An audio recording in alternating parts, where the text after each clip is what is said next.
Assalamualaikum warahmatullahi wabarakatuh. Alhamdulillahirabbil alamin wassalatu wassalamu ala asyrofil mursalin sayyidina Maulana Muhammadin wa ala alihi washabihi wasallam.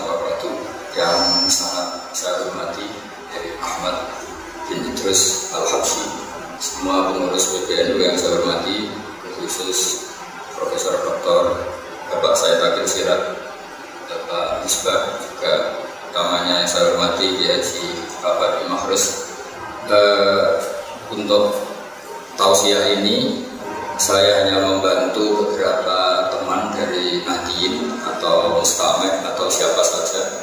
Saya akan ikut bareng-bareng belajar cara menghadapi atau menerima ujian dari Allah Subhanahu wa Ta'ala. Sebagaimana tauhid yang kita kaji, kita ini adalah sebagai makhluk yang makrodon lil halak. Jadi kita ini memang potensinya itu rusak. Bumi yang kita tempati itu potensinya itu enggak layak. Sehingga untuk menjadi layak hanya karena rahmatnya Allah Subhanahu wa Ta'ala. Kita tahu di atas kita ada benda-benda langit yang setiap saat potensi jatuh. Di bawah kita ada magma, ada minyak, ada beberapa tambang yang juga potensi longsor. Udara yang kita hirup potensi terinfeksi atau terkontaminasi hal-hal yang mematikan. Jadi kita ini semuanya itu potensi dikepung al-balaya wal masaib, beberapa potensi musibah dan beberapa hal yang dasar. Sehingga dengan potensi-potensi itu kita alami yang sekarang ini sudah luar biasa hebat. Di sini pentingnya kita syukur, pentingnya tetap menjaga roja, menjaga harapan terus-menerus dari kebaikan rahmatnya Allah Subhanahu wa Ta'ala. Saya di hadapan para habaib, para kiai, para ulama, juga para nahdien pada umumnya, saya akan cerita supaya ini otoritatif, cerita tafsir tentang ayat Qul huwal qadiru ala ayyab'atsa 'alaikum adzabam min fawqikum aw min tahti arjulikum. Jadi di antara yang dikenalkan Allah ke kita bahwa Allah itu adalah zat yang bisa saja menurunkan adab dari sisi atas kita. Kita tahu di atas kita banyak meteor, banyak benda-benda langit yang lalu menghantam bumi, pasti semua kita selesai. Aumin tahti arjulikum, atau adab itu datang dari sisi bawah kita. Kita tahu kita ini menginjak bumi, hidup di atas bumi yang setiap saat bisa likuifaksi, bisa gempa, bisa hancur karena di bawahnya ada magma, ada ini itu. Atau awal bisa syi'a wa yudi ba'dukum ba'saban, atau karena kita ini makhluk sosial yang kadang beda madhab, beda pikiran, beda politik, beda pilihan hidup, potensinya itu gesekan. Dan kalau gesekan ini bisa yudi ba'dukum ba'saban, bisa saling bentrok. Dan kesemuanya ini secara umum tidak terjadi, sehingga setiap baca ayat ini Nabi ngendikan hada ahwan wa isar. Apa yang kita alami itu ringan sekali dibanding potensi yang sebenarnya. Kenapa saya harus patuh demikian? Supaya orang ini tetap jaga syukur di tengah pandemi, di tengah semua problem-problem ekonomi, problem sosial. Karena di antara nasihat para leluhur kita, afdhalul ibadah intidharul farad, sebagai ibadah itu selalu berharap ada solusi, ada jalan keluar. Dan agama ini diperuntukkan limangkana yang juhu hal yaumal akhir. Agama ini bagi selalu yang punya harapan. Dulu dalam konteks beragama, ketika orang-orang kafir tidak mau iman, Nabi masih berharap mereka tidak boleh dihancurkan oleh malakul jibal, malaikat gunung. Kata Nabi, meskipun bapaknya belum iman, tapi saya arju, kata Rasulullah, arju min aslabihim, saya masih berharap arju ayat rijawah min aslabihim ayatuhu awala syukubi saya berharap dari keturunan mereka lahir orang-orang mukmin yang tidak melakukan syirik lagi. Kita tahu Abu Jahal akhirnya punya anak Ikrimah, Abu Lahab punya anak Jarrah, dan semuanya menjadi mukmin. Artinya pandemi juga gitu, beberapa penyakit juga gitu. Kita diajari wiridan tadi sebagaimana dibaca Habib Ahmad. Di antara yang kita baca terus dan selalu kita baca kalau mensifati Allah itu innahu la ya'ti bil hasanati la anta wa la ya'ti bis sayyiati la anta. Jadi hubungan kita dengan Allah itu siapa? Allah itu zat yang selalu mendatangkan kebaikan dan yang bisa menolak keburukan. Supaya orang itu punya harapan, meskipun secara iman kita berkeyakinan khaihi wa syarrihi min Allah, Tapi dalam wiridan-wiridan yang diajarkan Rasulullah SAW, cara mensehati Allah itu innahu la ya'ti bil hasanati illa anta wa la yadru bisayyiati illa anta. Allah itu adalah hubungan kita dengan Allah adalah yang selalu mendatangkan kebaikan dan yang selalu menolak keburukan. Jika misalnya ada pertanyaan tadi, kita mengalami penyakit, mengalami pandemi, mengalami masalah, yakinlah sebetulnya masalah itu lebih bisa dahsyat daripada kita alami sekarang. Karena tadi di atas kita banyak meteor, banyak benda-benda langit yang kalau jatuh itu pasti kita selesai. Begitu juga di bawah kita ada magma, ada hal-hal yang mudah runtuh. Kalau itu semuanya runtuh, longsor kita juga selesai. Ada bamin fauqikum au min tahti arjulikum. Kita sebagai makhluk sosial bisa beda madzhab, beda pendapat, beda macam-macam, dan itu bisa gesekan yang ekstrim. Dan alhamdulillah kita dijaga Allah. Wa allafa baina qulubihim. Kita punya empati, punya toleransi, punya saling menghormati sehingga kita semuanya baik-baik saja. Nah, dari muamalah dengan Allah syukur ini kita berharap Allah akan menambah rahmat kepada kita. Jadi jangan karena ada pandemi itu kemudian seakan-akan Indonesia itu hanya masalah saja, hanya problem saja. Sudah ada masalah, kita muamalahnya sama Allah juga masalah. Tidak ada syukurnya, ngeluh terus.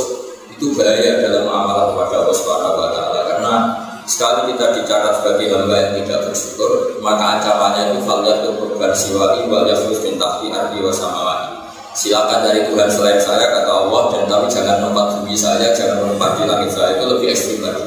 Ini mumpung belum diusir Allah, suka syukur itu dijaga. Sekali kita tidak syukur itu masuk malamnya syukur itu yang seterusnya itu falyatul qurban siwa'i wal yafrus min tahti ardi wa samawati. Nah tentu setelah kita syukur atas semua yang diberikan Allah Ta'ala, nikmat iman, Islam dan sehat, juga nikmat muamalah dan muasyarah, juga belajar sama tadi sama Habib Ahmad, sama beberapa tokoh PBNU, juga sama guru-guru kita, juga terus berdoa. Berdoa ini kata banyak ulama, satu kita ingin doa kita dikabulkan, dua andaikan belum dikabulkan itu sudah pasti benar karena kita menunjukkan kehambaan kita, bahwa kita hanya seorang hamba yang bisa kena musibah yang lebih dahsyat. Ini penting saya utarakan berkali-kali karena sekali kita tidak membayangkan itu, maka kita menganggap ini sudah kayak selesai. Padahal bumi yang kita tempati ini mengandung air, dan air itu setiap saat dihilangkan Allah. Sehingga kenapa surat Al-Mulk ini spesial, surat Al-Mulk? Karena di situ Allah mengingatkan kita, amin tuman fis sama. Ayat sifat bikumul ardo faida diatamu. Kamu kok merasa aman di bumi? Bumi ini setiap saat likuifaksi. Amin tuman fisama, amin tuman fisama, ayusila alikum hasibah. Langit yang di atas kamu ya potensi menjatuhkan meteor, menjatuhkan apa saja bahaya, termasuk angin-angin yang baik. Air yang kita pakai setiap saat kul ara'aitum min asbaha ma'ukum gharan fama ya'tikum bima'in ma'in. Air yang kita pakai saja dihilangkan Allah. Wong bumi ini nyerap air dan air itu di bumi. Kalau sistem bumi digeser sedemikian rupa oleh Allah, langsung air itu hilang dan kita nggak bisa apa-apa. Sehingga oleh guru-guru kita, termasuk oleh bapak saya sendiri diajarin, fama ya'tikum bima'in ma'in. Siapa bisa mendatangkan air yang kamu butuhkan? Kita disuruh menjawab Allah Rabbul Alamin. Hanya Allah yang bisa mendatangkan itu semua. Jadi saya mohon ke semua warga ya, semua kita, sebelum saya mohon juga terima kasih sama semua yang menangani COVID, baik dari pemerintah maupun relawan maupun masyarakat, siapa saja termasuk yang mendoakan, termasuk yang mensupport, bahwa kita sebagai manusia ini memang harus ingat hikmah di balik semua. Bala itu kata para ahli tasawuf menjadikan kita ini paling tidak menghilangkan takabur. Betapa nyawa kita yang hanya satu ini, yang dulu mungkin kita lupa seakan-akan setelah bisa makan, bisa punya uang seakan-akan tidak diganggu. Ternyata kita bisa lumpuh, bisa kalah dengan yang namanya pandemi. Semoga dari pelajaran ini paling tidak kita kembali ke fitrah bahwa kita ini makhluk yang dhaif, yang lemah. Tapi dibalik merasa lemah ini jangan juga terus kita lemah betulan sehingga seakan-akan tidak ada nikmat. Itu juga begitu, karena kemudian kita tidak mensifati Allah sebagai Rahman Rahim, sebagai pemberi nikmat yang tidak terhingga, yang selalu nikmatnya tidak bisa dihitung. Kita bisa menghitung penyakit namanya COVID, tapi kalau menghitung nikmatnya Allah, mulai kita bernafas, mulai kita punya anak, punya istri, punya keluarga, kita punya nikmat sistem sosial yang baik, ngitung aja pasti tidak bisa. Wa in ta'uddu ni'matallahi la tuhsuha. Jadi artinya kita ini tetap harus menjaga syukur. Karena kalau ngitung tuh ujian itu masih bisa dihitung, tapi kalau ngitung nikmat tidak akan bisa terhitung. Jika saya berharap dari barokahnya berpikir positif ini, Allah akan membuka jalan untuk semuanya. Kita akan lebih baik, lebih kuat, lebih bermartabat, lebih manfaat. Jika saya mohon semuanya tidak panik sampai nyuwun saya misalnya kita lepas kendali, tapi kita tambah syukur, tambah tadarruk, tambah doa supaya Allah Ta'ala, kita berharap Allah Ta'ala membuka musibah-musibah yang kita alami. Sebagaimana Rasulullah setiap ada musibah di antara dibatkan itu Nabi ngendikan ada Abdul Aisyah, ini lebih ringan. Tanyakan pakar-pakar meteorologi, di atas kita benda-benda potensi jatuh dan semuanya selesai kalau itu jatuh. Tanyakan ahli geologi, bumi kita ini ada magma, ada ini itu, sekali hancur selesai. Dan semuanya tidak terjadi itu karena rahmatnya Allah Ta'ala. Sehingga di antara yang diingatkan Allah, Inna Allaha yumsikus samawati wal ardu an tazula wa la in zalata in amsakahuma min ahadin ba'di. Bahwa sistem alam ini begitu hebat, begitu galul. Berarti cara lalu galukan ini semua karena rahmatnya Allah Ta'ala. Bumi yang ada mamanya bisa kita tempati, bumi yang atasnya ada meteor bisa kita nikmati karena nggak dijatuhkan meteor itu oleh Allah Ta'ala. Sehingga saya berharap dan sangat-sangat berharap jaga syukur, jaga iman, jaga rasa empati, rasa sosial sehingga kita insya Allah dapat rahmatnya Allah Ta'ala. Karena di antara pesannya Nabi Ar-Rahimun yarhamur rahman irhamu man fil ardi yarhamu man fis sama. Jaga empati, jaga sayang, rasa iba, rasa sosial. Sehingga barokahnya itu irhamu man fil ardi yarhamu man fis sama. Barokahnya kita punya empati, punya sayang, insya Allah kita dianugerahi oleh Allah Ta'ala. Sekian dan mohon maaf. Assalamualaikum warahmatullahi wabarakatuh. Oke teman-teman, jadi itulah reaction ngaji kita bersama dengan Kiai Haji Bahauddin Nur Salim atau Gus Baha, yang mana Gus Baha kali ini ngaji mengenai cara menghadapi ujian dari Allah Subhanahu wa Ta'ala. Dan beberapa catatan yang sudah kita dapatkan, diantaranya yang pertama adalah sadari bahwa kita itu makhluk. Kita itu makhluk, bukan kholik. Kita itu makhluk, artinya kita itu ciptaan dan ada pengendalinya, dan kita itu bukan kholik atau bukan pencipta. Yang mencipta adalah Allah Subhanahu wa Ta'ala. Yang kedua, sadari bahwa kita hidup di tempat yang berpotensi terjadi bencana. Bumi yang bisa kita tempati ini itu bisa ditempati karena rahmatnya Allah. Yang ketiga, Allah adalah zat Maha Kuasa yang bisa saja menguji atau memberikan bencana sesuai kehendaknya. Ini menyatakan bahwasanya Allah itu ya Maha Jais, Maha Wenang atas segala sesuatu. Yang keempat, bencana atau ujian itu macam-macam potensinya. Bisa bencana alam maupun bencana sosial.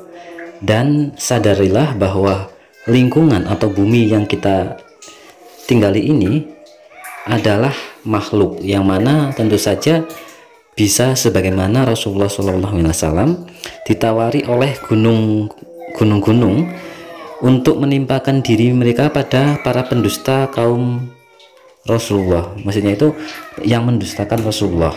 Maka artinya bahwasanya makhluk-makhluk seperti bumi itu pun tetap mempunyai kewenangan ataupun mempunyai apa istilahnya ya, mempunyai semacam kayak bisa merasakan apakah ini baik atau tidak. Makanya ketika orang-orang yang menempati bumi itu kok berlaku semena-mena ataupun berlaku maksiat terus-menerus, maka bisa terkena azab. Nah, azabnya ini bisa dari gunung-gunung ataupun dari tanah, dari bumi ini sendiri. Maka tidak heran, jangan heran karena kita sendiri juga berasal dari tanah, ya.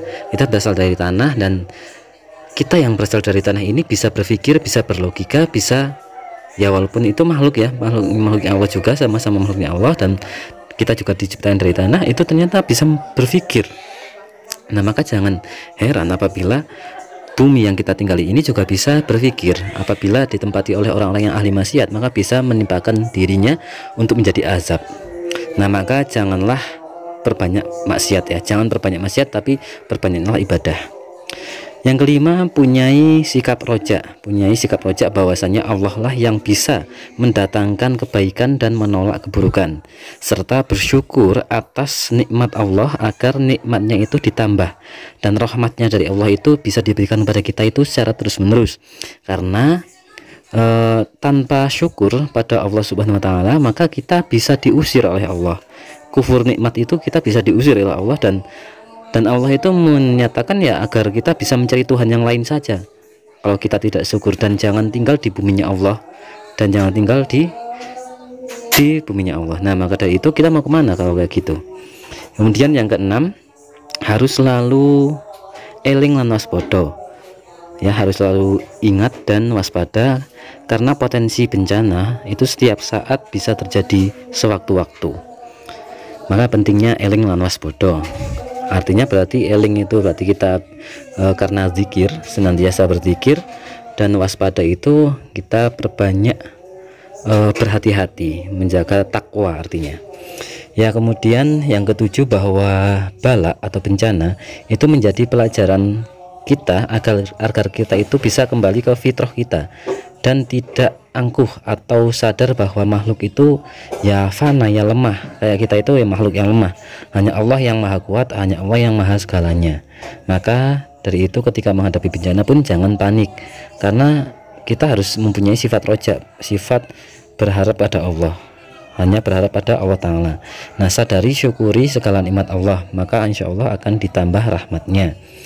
Dan bila kita menikmati atau mensyukuri nikmat dari Allah ini, bahwa Allah lah itu yang selama ini terus menerus merahmati kita. Nah, kita itu bisa betapa hebatnya Allah setiap hari, setiap saat merahmati kita, sehingga kita bisa ada di bumi ini dengan tenang, hidup di dunia ini juga dengan seperti ini. Ini adalah kenikmatan dari Allah dan senantiasa harus kita syukuri. Dan tentu saja kita kembalikan semuanya bahwasannya tanpa Allah maka tidak akan mungkin bisa kita rasakan seperti ini. Semua itu hanya karena rahmatnya Allah. Maka la haula wala quwata illa billah, tidak ada daya dan tidak ada kekuatan kecuali dari Allah. Mungkin itu teman-teman yang bisa kita dapatkan dalam kajian kita bersama dengan Gus Baha kali ini. Semoga senantiasa kita bisa istiqomah ngaji dengan Gus Baha, walaupun sedikit-sedikit, walaupun singkat ya. Kalau beberapa hari ini ngaji kita dengan Gus Baha agak-agak singkat ya, nggak apa-apa. Yang penting kita tetap terus-menerus istiqomah ngaji bersama dengan Gus Baha. Semoga itu menjadi amal ibadah Gus Baha yang berkah dan berkah untuk kita semua, dan semoga nantiasa kita mendapatkan ilmu yang manfaat dunia akhirat. Sekali lagi teman-teman, terima kasih. Wassalamualaikum warahmatullahi wabarakatuh.